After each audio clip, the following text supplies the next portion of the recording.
그다음에 이제 오늘 뭐 믿거나 말거나 이렇게 하지만 공부가 좀 깊은 사람들의 이야기를 통해서 장기 투자자에게 필요한 그런 관점을 조금 배우는 시간을 갖도록 하겠습니다. 제가 자주 소개한 바와 같이 이탈리아계 미국인인 지오바니 박사는 현재 로스앤젤레스에서 비트코인 과학연구소의 소장을 있고 부소장이 스테판 박사입니다. 여기 보시면은 이 오늘 지오바니 박사의 논평 깊은 지식이 들어있는 거죠. 이 지식을 보시게 되면은 비트코인 가치 스스로 확장하는 현상.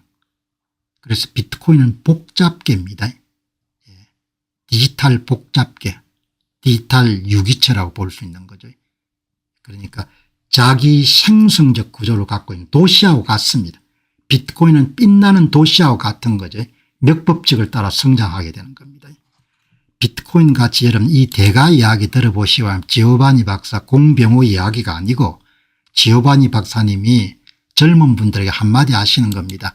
여러분 비트코인 같이 스스로 확장하는 현상의 반대편에 절대 베팅하지 마시기 바랍니다. 그 이야기를 하는 겁니다. 여러분 일론 머스크의 반대편에 베팅하지 마시기 바랍니다. 그런 이야기를 하는 분이 많지 않습니까? 지오바니 박사가 여러분들 그냥 쿨하게 이야기하는 겁니다. 여러분 네트워크 효과가 있는 자산에 베팅하시기 바랍니다. 그 이야기인 겁니다. 여러분 빛나는 도시와 같은 자산에 베팅하시기 바랍니다. 처음에는 엔비디아가 이깁니다. 장기적으로는 엔비디아가 이길 수가 없습니다. 그 이야기를 하는 겁니다. 단기적으로는 그 자산이 비트코인보다 더 빠르게 달릴 수 있을지 몰라도 장기적으로는 당신이 무조건 패배할 것입니다. You will always lose라고 이야기하는 겁니다. 그죠? 여러분 그러니까 이 지오바니 박사의 이야기를 여러분들 그냥 냉정하게 이야기해 주는 겁니다. Never bet again이면 never bet. 그죠? 자기 생성적 자산 네트워크 효과가 있는 시간에 따라서 사용자 수가 증가할 수밖에 없는 그런 자산에 투자라는 겁니다. 그러나 믿거나 말거나 하는 거니까 믿을 수 있는 분들은 믿고 믿을 수 없는 분들은 안 믿어도 되는 거죠. 그러니 뭐 강요하는 게 아니고 이렇게 이 분야의 주옥 같은 그런 이야기를 할 수 있는 훌륭한 사람이기 때문에 제가 이야기하는 겁니다. 단기적으로는 뭐죠? 샌디스크가 이길 수가 있다는 거죠. 그러나 장기적으로는 이길 수가 없다는 겁니다. 자산 성격이 다르기 때문에 한쪽은 시간이 가면 해자가 무너질 수밖에 없는 겁니다. 엔비디아의 독점력은 영원히 될 수 없고 마이크로소프트 독점력도 영원히 갈 수가 없는 거죠. 그게 구조적으로 실물 자산이 갖고 있는 한계인 겁니다. 모트, 해자가 결국 무너질 수밖에 없는 겁니다. 장기적으로 보면 뭐죠? 자기 생성적 자산을 따라갈 수가 없는 거죠. 그 이야기를 여러분 오늘 이 이야기가 나오기 때문에 저도 이런 이야기를 가지고 생각을 해보는 거죠. 그래서 여러분들 AI와 함께 질문을 던져본 겁니다. AI 관련 유망주들이 단기적으로 급등해서 수백 %의 성장률을 기록할 수가 있지만 결국 수요가 성숙되면 성장률이 낮아지기 때문에 장기 성장률은 실물 자산의 경우에 연평균 20% 내외로 수렴할 수밖에 없다고 보는데 이에 반해서 비트코인은 맥법적 성장을 하기 때문에 장기적으로 보면 더 유리할 수밖에 없을 것 같은데 당신은 어떻게 생각하시고 그렇게 물어본 겁니다. 물론 이제 샌디스크를 투자가 45배 성장했으니까 지금 여러분들 팔아가지고 세금 내고 또 그걸 가 투자하면 이야기는 달라지겠죠. 지금 경우는 한 10년 이상 정도 그냥 사서 갖고 있는 경우를 상정한 겁니다. 한번 여러분들 답 들어보시기 바랍니다.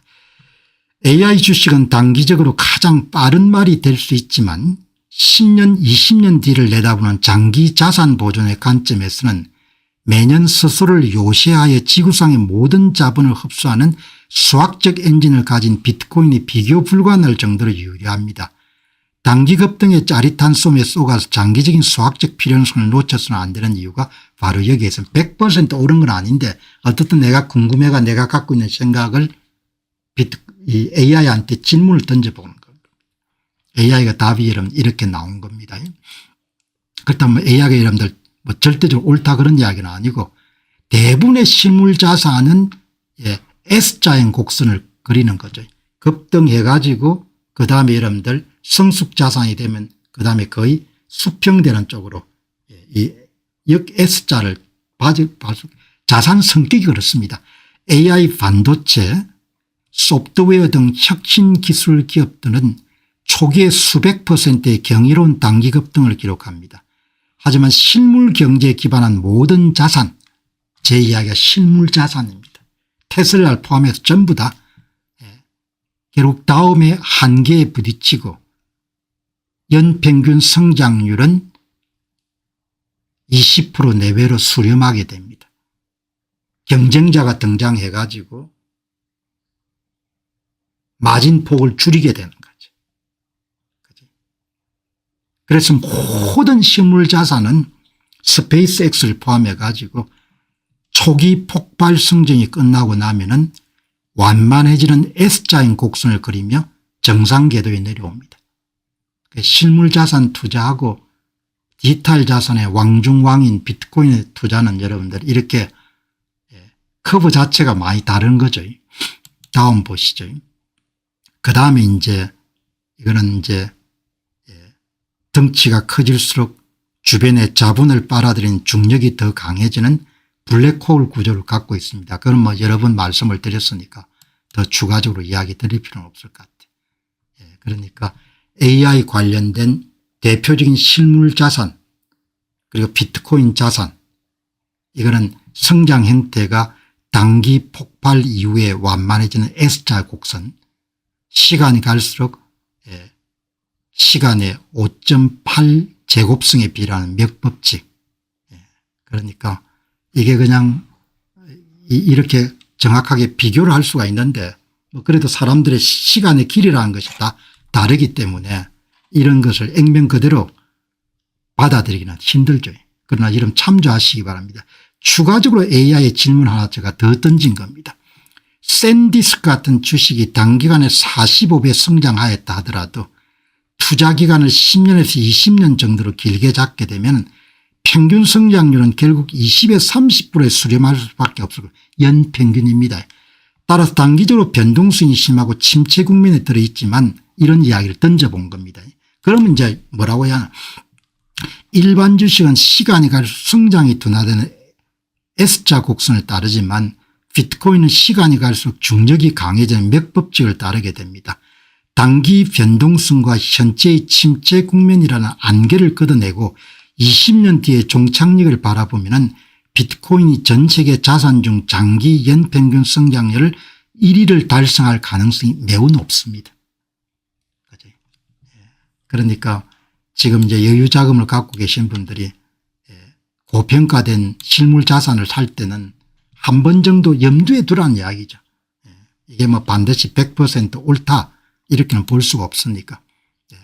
샌디스크 같은 과거 기술 혁신주나 최근의 AI 주식들이 아무리 단기에 수십 배 폭발하더라도 장기적으로는 결국 연평균 성장률은 20% 내외로 수렴할 수밖에 없다. 그런데 이제 방법은 45배 올랐을 때 팔아가지고 세금 내고 그걸 다시 재투자하면 그건 또 차원이 다르겠죠. 그렇게 여러분들이 오늘 보시면 좋겠습니다. 안녕하십니까, 공병호입니다. 그동안 공병호TV는 선거 공정성 회복과 자유민주주의 체제의 보존과 발전을 위해 노력해왔습니다. 이런 노력들이 지속될 수 있도록 공병호TV의 정기 후원 프로그램이자 멤버십 프로그램을 소개해드립니다. 뜻 있는 분들의 관심과 동참을 부탁드립니다.